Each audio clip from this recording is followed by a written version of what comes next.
Entrepreneur et futur entrepreneur.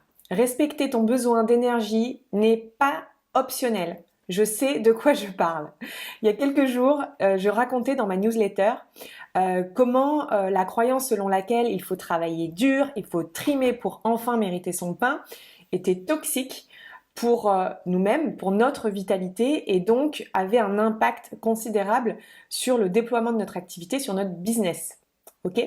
Aussi, il faut bien comprendre que tout ce qui va nuire à notre bien-être personnel va à un moment donné, à la longue, si on ne s'occupe pas du problème, en tout cas de résoudre le problème, va nuire, va impacter aussi notre épanouissement professionnel. Et plus encore si tu es à ton compte ou si tu cherches à l'être.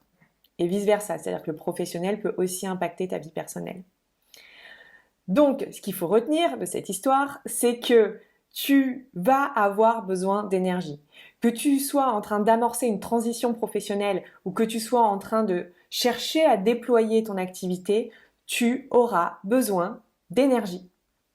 Que ce soit pour une reconversion professionnelle, que ce soit pour lancer ton activité ou pour pouvoir la faire grandir, nécessairement, tu vas avoir besoin de faire preuve d'adaptabilité pour pouvoir amorcer les changements nécessaires et pour pouvoir aussi être capable de relever les défis qui vont forcément se présenter à toi à un moment donné.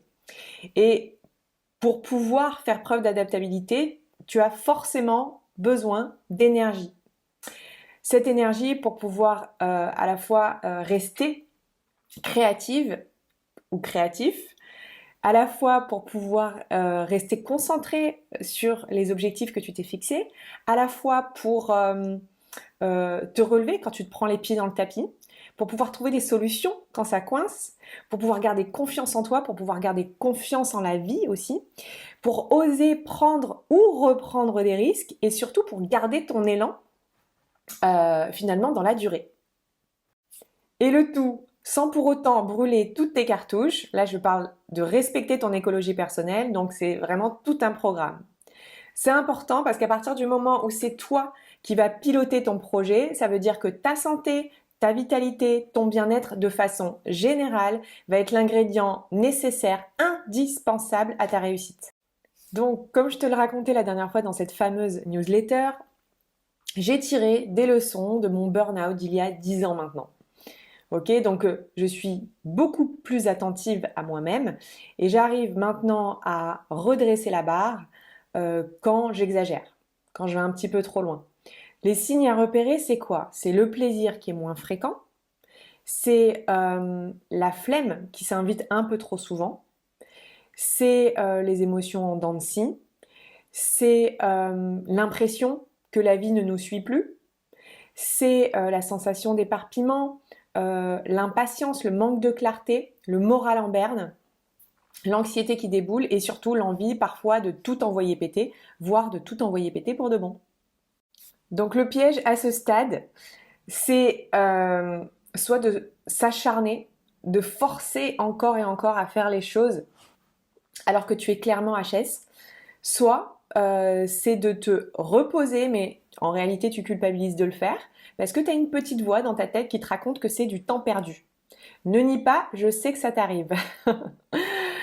Donc là, j'ai envie de te proposer un petit exercice avec quelques questions de coaching. Je t'invite à mettre de la valeur sur les questions de coaching que je vais te proposer, sur l'exercice que je vais te proposer, car c'est vraiment en y mettant de la valeur, en prenant le temps de le faire sincèrement, en toute honnêteté, que tu vas obtenir les meilleurs bénéfices.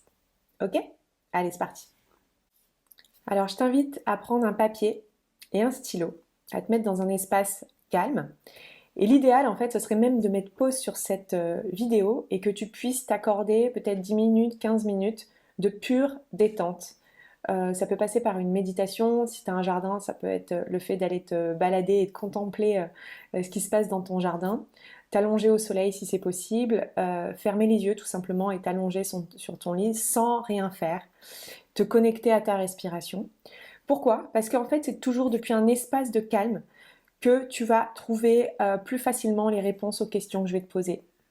Elles vont venir directement du cœur et non systématiquement du mental. Ok? Alors par exemple, là tu peux commencer par fermer les yeux une première fois et prendre 3 grandes inspirations.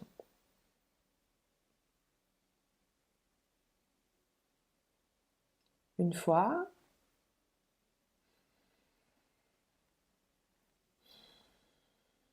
2 fois,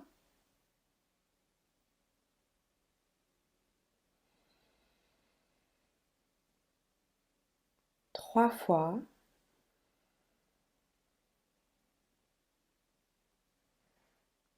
Et maintenant, je vais t'inviter à te poser une première question. La toute première, c'est est-ce que prendre du temps pour toi, prendre du temps de qualité pour aller t'aérer la tête une petite heure, parce que tu es complètement crevé, est-ce que c'est vraiment du temps perdu? Est-ce que c'est vraiment du temps perdu d'aller boire un verre de main avec des amis? Est-ce que c'est vraiment du temps perdu de manger sainement?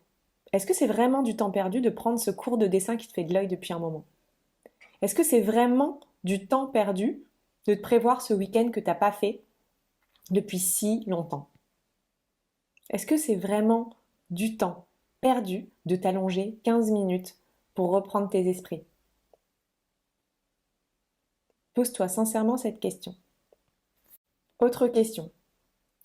Comment le fait de prendre soin de toi, de prendre du temps de qualité pour t'apporter ce dont tu as besoin, va-t-il impacter positivement ton activité ou t'aider en tout cas à rechercher cette nouvelle voie professionnelle?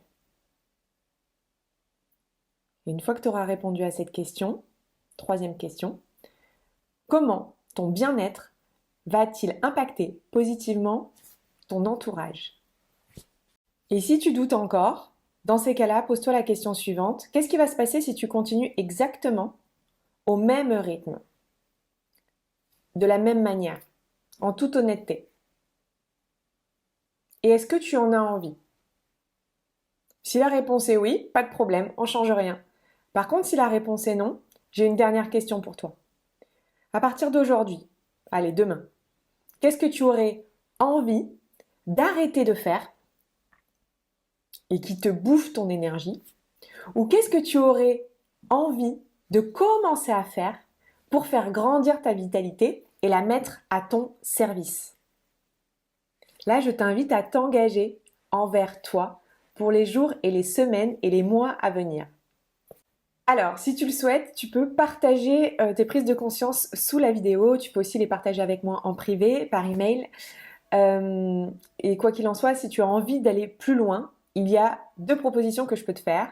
La toute première, c'est soit j'enfile ma casquette de coach et dans ces cas-là, je t'aide à trouver ta nouvelle contribution professionnelle, à déployer celle que tu as déjà, une activité que tu as choisie avec le cœur, une activité qui a du sens pour toi et de t'aider à la faire grandir toujours avec élan, joie, ambition, tout en préservant ton écologie personnelle. Soit j'enfile ma casquette de naturopathe et dans ces cas-là, je t'aide, je crée avec toi un programme d'hygiène de vie qui va être adapté à qui tu es de façon à rebooster ta vitalité fissa et contribuer à ton envolée. J'attends tes news. Bye bye!